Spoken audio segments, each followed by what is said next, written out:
You didn't miss me? Huh? No. You didn't miss me? No. You didn't miss me a little? This video right here puts everything in perspective. Oh my God, we in Halloween season, man. Halloween season has returned. My favorite. All right, so this is the untold story of the celebrities at P. Diddy parties. Clive Davis and more. Surviving. Diddy. Ready for this one? You ready for this one? Yeah, I think so. All right, if you're new to the channel, don't forget to comment, subscribe, thumbs up. Slap that red button. All right, man. Let go. Let's see what we talking about over here. All lies will be exposed. That's all. If you win, you get a night out with Diddy. I had no idea what kind of wild ride I was getting into. Saturday night in New York. And I promise you, your ass will wake up Wednesday laying beside me. Oh, hell. He said, you gonna wake up next to me. You gonna wake up next to me. Bro, that's a scary thought. Waking up next to, looking at Diddy? Hell, nah, bro. And then days are in between, so you don't even know So you're what like, happened. what day is it? Yo, what the Yo, like, you It was all Friday. groggy-eyed. You Now like, it's Wednesday. wiping all the out your eyes, man, for 3 days. You're like, yo, it's Diddy. Hell nah. For real? How'd I get here? You remember that scene on White Chicks? Yeah. Oh, man. Let's go. Let's go. Sorry. Can see in your room. Working for Diddy. Absolutely. I love Diddy. Is he a good guy? I don't want to answer that question. wow. Check this out. You clear on that. You understand now. I'm asking myself, why do I have you here? I think he's a good guy. Yo, what's up with the Wilma Flintstone? Wilma! Yo, she looked like Wilma Flintstone, bro. Look at that. She looked like Wilma Flintstone. Yo, what happened to the hairdo? Bro, anybody that get around Diddy get weird. I'm going to stick up for him. And you may not be here then. And anybody want to go with you, they could go too. Hey, stop screaming. Hey, it's just me, P. Diddy. What happens in Vegas stays in Vegas. We're going out on like a date, a straight guy date. Y'all call me Diddy. Call me Diddy. Okay. But when I'm being loved and I'm in that mood, because I have to always remind myself we live in a toxic world. Yo, you notice how she was like, whoa. She moved her handbag. Let's go back. Peep this. To me, it looked like she was like all up on him. Nah, she was until he said Okay, the love let me part. see, let me Watch see. this part. A straight guy date. Y'all call me Diddy. Call me Diddy. Okay. But when I'm being loved and I'm in that mood, because I have to always remind myself we live in a toxic world. Where'd her hand go? Where'd her hand just go? Yeah, move. Like it was over here underneath his butt cheek. She was tickling his bow. But then after that, she's like, whoa. Right at them cheeks, bro. I ain't gonna lie, bro. Say you don't like me? You get to it. If you don't like me, you in front, get to it, bitch. And it's love versus hate. That's what's going on right now. Yeah. And I choose love. You want to have love? It's what up, what's up? Fucking come over here and I'll bust your Nah, hey, keep it. Hey, so you don't never talk to me. That's my new name, and love wins. Love wins. Let's go, y'all. 30 minutes for the devil get there. That's all I gotta say. Okay, there you go. That's what Denzel told me. Leave 30 minutes for the devil get there. You can call me love. Call me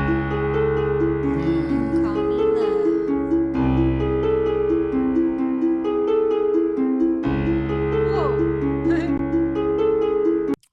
There's a lot of kissing going on. There's a lot of loving.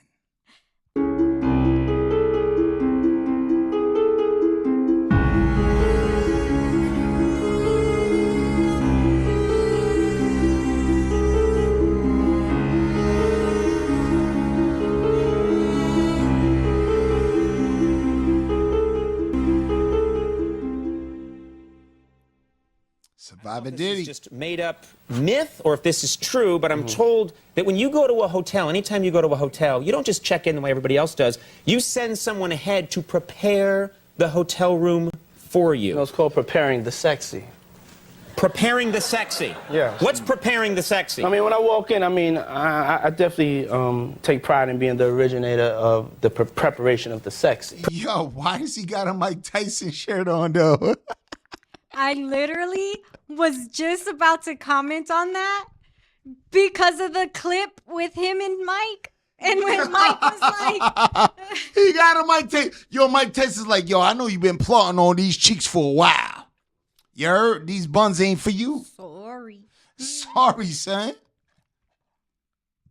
Yes. Yes, and that's candles. I like candles. I like tuberose. I'm into baths, you know, so I like my bath at the right temperature. It's just little things that I personally like. I like my room to be sexy. Jay-Z, Beyonce, Mariah Carey, the Kardashians, Kanye West, Paris Hilton, Russell Simmons were just a few names who were on the guest list of numerous Diddy parties. But who was on the freak-off guest list? Who remained silent for years and knew what was actually going on behind the scenes after the party ended? And speaking of behind the scenes, it's the middle of a lavish star-studded dinner in West Hollywood. The kind of exclusive event where the air smells like power and privilege. Ew, that smell like funk to me. I smell a whole bunch of funk going on there. I smell a whole bunch of deviancy going on there. That smell, yo, bro, his dude painting the perfect picture now. I like his voice. Let's go, let's get it. And the guest list is packed with names that command respect in every room they walk into. But behind the glittering smiles and clinking glasses, something far more disturbing is unfolding. Sean Diddy Combs, the man behind Bad Boy Records, the mogul who built an empire from nothing, suddenly swings his fist. His target? Cassie Ventura, his then girlfriend who doubles over in pain as the punch lands squarely in her stomach. Around them, silence. Neo and Usher continue to chat. Jimmy Levine barely even blinks. The dinner continues. Power, as always, shields the powerful. We hear stories like this and wonder how a man who once represented the very definition of success could become a figure entangled in allegations of abuse, manipulation, and violence. When I die, I want my last words to be, I did it. Walking the Green Mile last speech. That's his, hey, man. He about to get, yo, I ain't gonna lie, bro. He going under the... Everything coming out, and like there's new stuff every day. I'm like... Damn, every day, man. What's going on over here, man? Like, every day. Didn't y'all, like, get enough on him? Yo, like, bro, come on. dang. Like, yo, every time, yo, we want to make music videos. Y'all make us make Diddy videos because y'all like, yo, check this one out. I'm like, damn, bro, can we just do a music reaction? Can we just at least get back to the music? Nah, hell nah. They're like, nah, bro, we got another Diddy vid. I'm like, all right, cool. We got another Diddy vid. Diddy vid. You know what I'm saying? Diddy vid, you know? What he done did. In the world of psychology, there's a well-documented theory that power corrupts and absolute power corrupts absolutely. The allure of control is seductive, and once someone tastes it, they're often unwilling to let it go. Power doesn't just change what a person can do. It changes how they see the world and themselves within it. Those at the top often begin to feel invincible, their actions justified by the very systems that support them. They're not inherently evil, they're made that way by a combination of success, unchecked influence, and a surrounding environment that rewards their worst behaviors. Sean Diddy Combs wasn't born into this world as a villain, he was shaped by it. Because I'm public enemy number one. As a young man who navigated the cutthroat music industry, learning quickly that kindness didn't build empires. He built his career on hustling. I am the fucking hardest hustler in the world. On being 2 steps ahead of the game and on ruthlessly seizing opportunities. But somewhere along the way, that hunger for success turned into something darker. As we discussed in previous episodes of Surviving Diddy on how his erratic behavior came about from his dad being fatally shot when he was just 3 and a drug deal gone wrong, to his mom being an escort that had sex with clients in front of him, and finally, Diddy throwing wild calls. Oh, damn. Didn't know that. We gotta check out his episodes like this. We gotta check this shit out. This is the first time us ever reacting to this channel. We gotta check that out. Yeah, because if you got that, bro, if you got that type of dirt and you willing to say it, let's get it. Yeah, let's go. College parties at an early age at Howard University, there is one more significant person that has contributed to him into the person he has became. She freaks me out. And that is Clive Davis. Oh, you're a major influence on the career of Diddy. Have you spoken to him since the federal raid? You know, we shared conventions and conferences and... About Diddy, he credits you as one of his mentors. He was a hungry young executive, eager to prove himself in the brutal music industry. And every prodigy needs a mentor, someone to guide them, mold them, and, whether consciously or not, groom them. For Diddy, that mentor was Clive Davis, the music industry titan who had already shaped the careers of legends like Whitney Houston and Aretha Franklin. Davis, known for his sharp eye for talent and his unmatched understanding of the industry's power dynamics, saw potential in Combs. But what Davis imparted to Combs wasn't just about crafting hit records. It was about how to wield power in an industry where success is often built on control, manipulation, and outmaneuvering your competitors. To the young Combs, Davis wasn't just a mentor. He was a puppet master, carefully pulling the strings. Yo, Clive Davis gotta go down as the puppet. Yo, I swear, he gotta go down. If this is true, he gotta go down. Well, the part that sucks is that, like, he's already so powerful. Like, he is at the top. I do know that. When it comes to the food chain, he is above Kelly, Diddy, a lot of these other people. Allegedly. Yeah. So yeah, you wouldn't see that. We wouldn't see that. He's gonna be able to. Hey man, we can't. Hey. Clive Davis just started coming out as soon as we started doing videos. I haven't seen nothing on Clive Davis till we started doing Diddy videos. I kind of follow conspiracies, so like that's why like some of these like it kind of strikes a chord. Although there's more information. So that's why I get excited when so thank y'all. Thank y'all for giving these videos. Hey, thank y'all for recommending these videos. Shout out to y'all. Let's go. And showing him the rules of the game. And like any eager apprentice, Combs absorbed everything. Davis taught him how to survive and thrive in a cutthroat business that rewarded aggression and dominance. The relationship between Davis and Combs exemplifies a well-documented psychological dynamic in high-pressure industries, the mentor-apprentice power hierarchy. In this dynamic, the mentor is not only a guide, but a figure who often shapes the moral and ethical boundaries, or lack thereof, of their prodigy. In a sense, Combs' early grooming under Davis was a process of socialization. Y'all make an ugly-ass couple. Of socialization into a world where the lines between right and wrong were blurred. Research in psychology shows that when individuals are mentored by powerful figures, they are often taught not only how to succeed, but also how to use others to maintain that success. This dynamic creates a kind of moral distortion where the apprentice becomes increasingly comfortable with bending or breaking rules to achieve their goals. Combs learned early that success in the music industry wasn't just about talent, it was about power. How to gain it, how to hold it. Yo, I ain't gonna lie, you the this motherfucker I ever seen, bro. You got the most disproportionate. And how to use it to shape the world around you. He just... The monster that Diddy would later become wasn't born in the streets of Harlem. It was carefully crafted in the boardrooms of record labels under the watchful eyes of men like Clive Davis.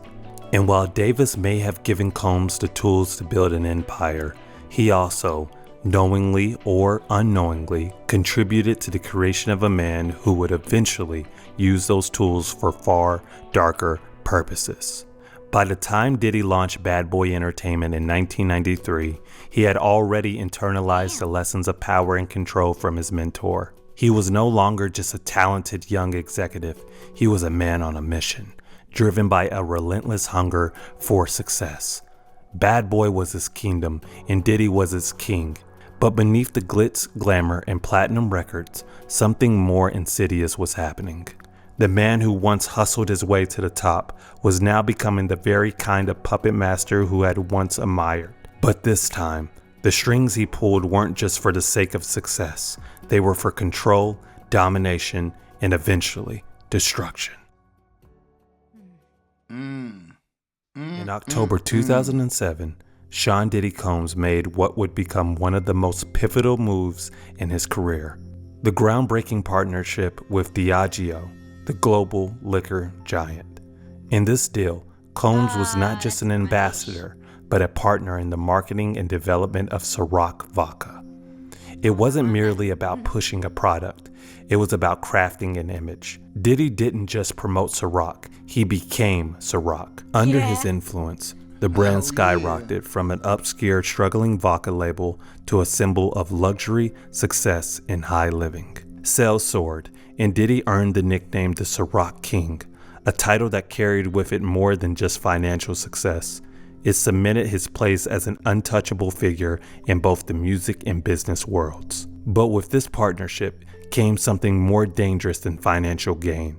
It fueled Combs' already growing sense of invincibility. The allure of being not just a media mogul, but a business tycoon, played into the intoxicating effect that fame and wealth can have on an individual. For Combs, the Ciroc deal was more than just a business venture. It was an emblem of power, and he began to believe in his own myth. The more successful he became, the more untouchable he felt. Psychologically, this taps into the phenomenon of addiction, though not necessarily to substances like alcohol or drugs, but to power, status, and attention. Research in psychology has drawn parallels between substance addiction and the addiction to fame and control. The more one consumes, the more they need to maintain that high, and in Diddy's case, the high came from not just his financial success, but from the social status that the Ciroc brand afforded him. Being the Ciroc King didn't just make him rich, it made him feel almighty. His identity became so entangled with the brand's success that losing control in any aspect of his life became an unthinkable prospect. While Diddy basked in the glow of his Ciroc-fueled success, darker forces seemed to be gathering on the horizon. In recent years, speculation has surfaced that Diageo may have had a hand in some of Diddy's legal troubles, particularly those related to his high-profile lawsuits against the company, in which he accused Diageo of racial discrimination. That theory suggests that Diddy's sharp rise to power within the company made him a target, not just of competitors, but of Diageo itself. In 2024, Diddy filed a $1 billion lawsuit against Diageo, claiming they were limiting the distribution of Ciroc and De Leon tequila in predominantly black neighborhoods, and that the company had subjected him to discriminatory treatment. I didn't even know that was Diddy's brand. I did. Not me. But hey, yo, hey, tequila smooth though. That real silver smooth. platinum. Real smooth. Real smooth. It's real smooth, you heard? So I'm over there like, bro, you lying. Because that reached all the way to our hood, you heard?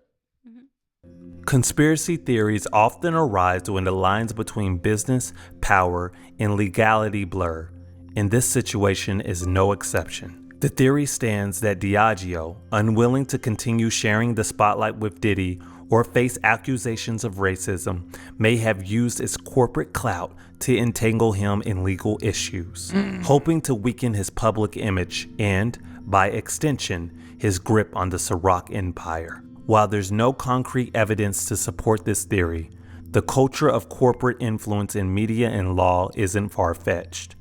Large corporations, as history has shown, often have the power to manipulate public perception and control narratives behind the scenes. Could Diddy have been a victim of this kind of corporate manipulation? It's not outside the realm of possibility.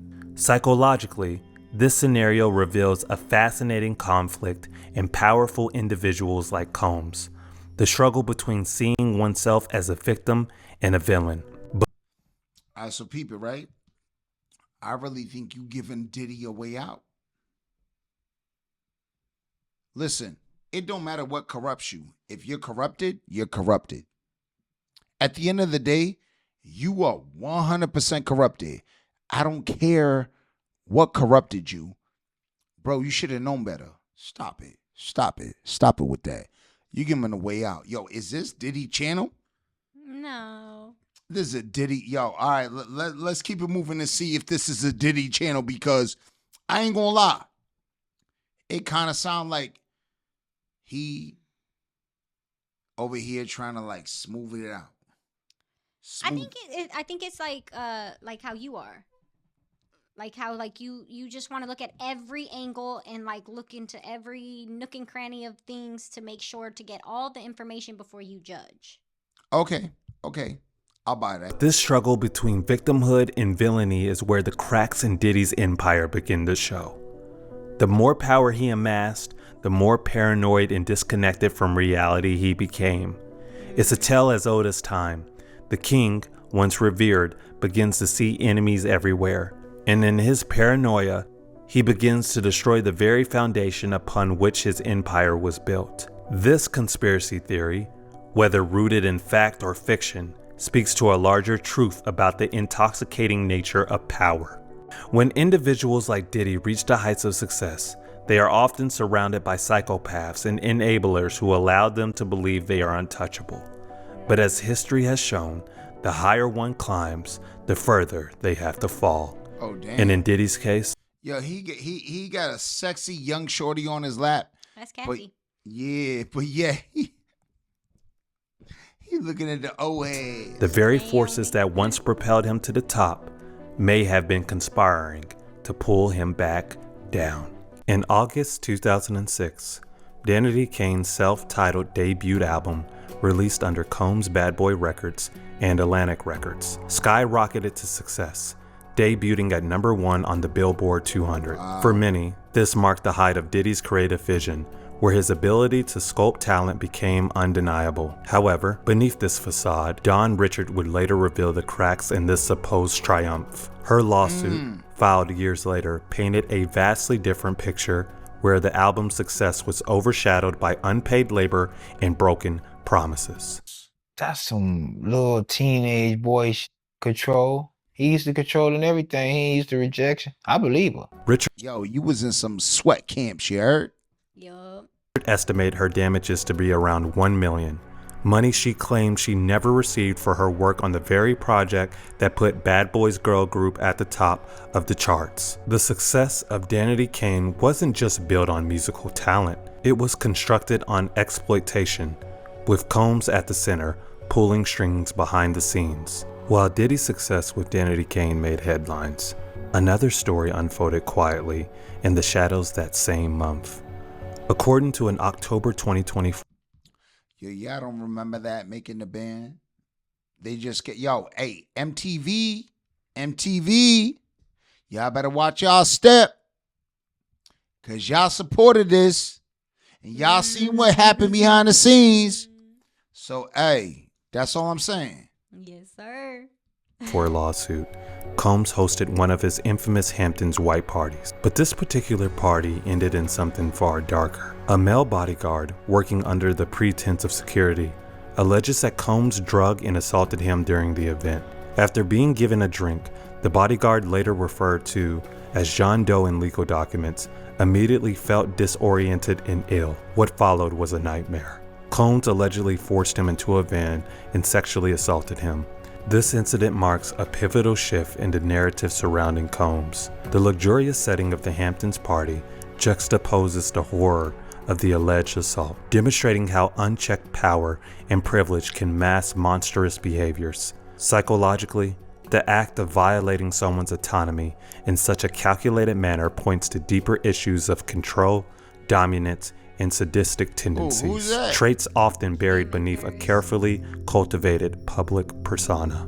By 2007, Diddy's public persona was still largely intact, but incidents like the assault at Teddy's nightclub began chipping away at the surface. Gerard Richnitzer, a victim of Diddy's explosive temper, filed a lawsuit after an altercation outside Teddy's nightclub at the Hollywood Roosevelt Hotel. According to Rechnitzer, Combs not only punched him, but also pushed his girlfriend and attempted to spit on another woman. Combs' legal team was quick to respond, labeling the accusations as fabricated attempts to exploit his celebrity status. The case was settled out of court a year later, leaving many to wonder if Rechnitzer's claims held more truth than fiction. The psychological insight here points to Diddy's growing sense of impunity. As his fame and wealth soared, so did his belief that he was untouchable, able to rewrite reality to suit his needs. By May 2007, the facade began to crack further. Lori Ann Gibson, a choreographer and co-star of Making the Band, filed a complaint against Combs, alleging that he threatened her with a chair while New Edition's Michael Bivins held her in place. This incident, which allegedly took place during the production of their reality show, shows how Diddy's public persona as a charismatic mogul often masks volatile, even violent behavior. Now, I remember this woman. She was the one that choreographed everything. Didn't know about this accusation, though. Wow. Diddy, yo, you're done. He's cooked. Like I said, something new every day keeps happening with this case. It keeps growing and growing. 100% cooked. Damn. So did you miss me when you was away from me? Huh? She went, hell nah. Bro, I felt free till you came back. Did you miss me? Huh? You? Did you miss me? Honestly? Yeah. You didn't miss me? Huh? No. You didn't miss me? No. You didn't miss me a little bit? Oh wow, this video. This video right here puts everything in perspective. Diddy, you done. You cooked, bro. You didn't miss me? Yo, if this isn't edited, bro, you done. You se acabó todo. You done. You done. You cooked. You cook, homie. You cook. If she gets on the stand, you cook. Hey, it does say that there's accusation with her. All right, let's go. No, I did not. Did you miss me? Yeah, she looked like she want to cry. Sometimes. Check this out. We missed you. Combs' attorney dismissed the claims as theatrics performed for the cameras. Oh, yo, he had Johnny Cochran. Of course the shit got dismissed. If the glove doesn't fit, you must have quit. Y'all remember Johnny Cochran. Attention from the growing pattern of abuse allegations. This moment serves as a microcosm of how the entertainment industry's power structures can become breeding grounds for abuse. When public personas and private actions clash, it's often those at the lower rungs of the hierarchy who suffer the most. By May 2008, the allegations against Combs escalated in both severity and explicitness. According to an October 2024 lawsuit, Combs assaulted a John Doe sales associate in the back room of Macy's Herald Square flagship store. The victim, who worked for a rival clothing brand Echo, described a violent encounter where Combs struck him in the head, causing him to collapse onto his hands and knees. What followed was a chilling act of oral rape, a clear exercise in both sexual and psychological dominance. The lawsuit describes Combs as flanked by bodyguards, a scene that amplifies the sense of calculated brutality. After the assault, Combs reportedly left the back room as if nothing had happened, handing out merchandise to the adoring crowd on the retail floor. The seamless shift from violence to public adulation illustrates the duality of Combs' persona, publicly charming, privately monstrous. From a psychological perspective, This incident underscores the role of narcissistic entitlement and sexual aggression in those who believe they are untouchable. The public, enamored by his fame, remains oblivious to the depths of his cruelty, feeding into his belief that he is above consequence. In 2008, Danity Kane disbanded, leaving Richard in a precarious position within Bad Boy Records. Despite the group's dissolution, Richard continued working with Combs, now as part of a trio with Kalina Harper in a group called Dirty Money. But with this new venture came heightened control and abuse from Combs. Richard's lawsuit details numerous incidents of sexual harassment and abuse during this period. Combs allegedly barged into her dressing room unannounced, groped her during fittings, and even ordered her to strip during rehearsals. These actions were not just invasions of privacy, but demonstrations of control, an assertion of power over Richard's autonomy and dignity. When Richard resisted, Combs retaliated by denying her singing parts in their songs, manipulating her career as punishment for her defiance. Psychologically, this paints a picture of an individual who wields power not just for professional dominance, but for personal gratification. The cycle of manipulation, retaliation, and control mirrors the dynamics of an abusive relationship. Yo, how you got Diddy with the cross and then you got him with the towel, you heard? Yo, let's be real with it, man. This ain't a good look for you, son. This ain't a good look for you, son. You heard? Like you, you cook. You 100% charcoal, you heard? Where the abuser uses their power to entrap their victim. One of the most chilling allegations to surface during this period involved Diddy's alleged threats against rapper Kid Cudi. In 2012, it was reported that Diddy had threatened to have Cudi's car blown up for dating Cassie Ventura briefly. The car bombing represented the lengths to which Diddy would go to maintain his power, even if it meant engaging in criminal, violent behavior. Shortly thereafter, Kid Cudi did, in fact, explode under mysterious circumstances. The mind of someone who resorts to such extreme tactics is often driven by... Yeah, I just want to remind y'all, Diddy is straight up the of ugly. That's what I was saying. You big ugly Freddy Krueger looking motherfucking ghetto ass. Watch it. By deep-seated insecurity and fear of losing control. Diddy's escalating actions during this period reflect a man who, despite his public success, was unraveling psychologically. The more power he gained, the more paranoid and aggressive he became, willing to go to any lengths to protect his empire, even if it meant destroying those around him. As we conclude this episode into the journey of Sean Combs, one must ponder, what truly defines a monster?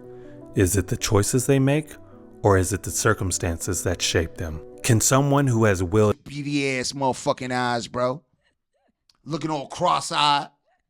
Yo, I swear to God, bro, you look cross-eyed when you looking straight. Like, stop it. I'm like, bro, you going left or right? Bro, I can help you to the elevator. You need a seeing eye, dog? And behavior, but also on our roles as witnesses and participants in this spectacle of fame, power, and morality. What happens when the monster is the person we once idolized? Sean Combs' story is far from over, and as we watch the unfolding drama of his life, it raises a critical point for all of us. How do we hold those in power accountable while navigating the blurred lines between idorization and revulsion? Celebrity culture, the monsters it creates, and the stories behind the headlines. Hit that subscribe button and become a part of a community. Yo, check this out, right? Yo, go check out the page, It's Scary Hours Production. Yes. We doing this because, hey, it's Halloween, It's Halloween. That being said, if you're new to the channel, don't forget to comment, subscribe, thumbs up. Slap that red button.